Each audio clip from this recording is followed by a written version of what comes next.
توجیکستان در شمال توجیکستان یک مرد хуштоманашро به قتل رسانده است. بنا به اطلاع وزارت کارهای داخلی حادثه روز گذشته در شهر اشفاره رخ داده است.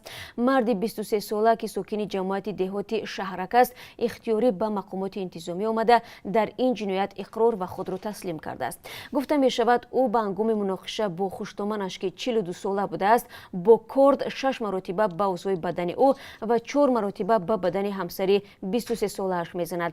در نتیجه خوشتومانش در جای حادثه به هلاکت رسیده، همسرش جراحت وزنی جسمانی برداشته در بیمارخانه بستری گردیده است. اوید به این حادثه پرونده جنایتی آغاز کرده شده، تفتیشات ادامه دارد.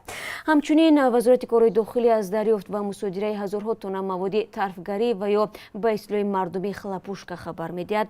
به اطلاع این نهاد هنگام گذراندن چوره‌بینی‌های اپراتیوی جستجویی از جانب کارمندان میلیسا مرد 22 ساله ساکن شهر بختر در بازار نیخی شهر مذکور در حالت فروش و نگاه داشتن مواد طرفگری دستگیر گردیده از نام برده 24000 دانه مواد نوی خلاپوشکا پیدا و مصادره کرده شد. از روی این حادثه تفتیشات ادامه دارد و باید گفت مسئولات در عرفه عید سال نو مقامات تاجیکستان از بازداشت 10 نفر به اتهام خرید و فروش مواد طرفگری اطلاع میدهند. در تاجیکستان شروع از سال 2008 فروش، خرید و وارد کردن مواد طرفگری به قلمرو کشور ممنوع شده است.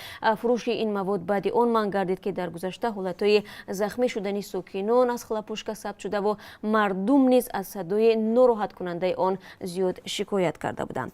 و حالا از قرب اسعار خارجی برای امروز میگویم که از طرف بانک ملی تعیین شده است $1 سومانی و 68 درم است، 1 یورو 10 سومانی و 71 درم ارزش دارد و 1000 روبل روسی برابر است به 150 سومانی و 50 درم. و تشکر میگم بینندگان عزیز که تا این لحظه ما رو تماشا کردید. خبرهای از این بیشتر در پیش هستند. از جمله قرار است ما امروز درباره بازم مشکلات انتقال پول از روسیه به تاجیکستان و کشورهای دیگر برای شما گزارش بدیم و امیدواریم که شما ما رو در دوام روز حتما همراهی خواهید کرد. روز خوب داشته باشید و تشکر برای همراهی.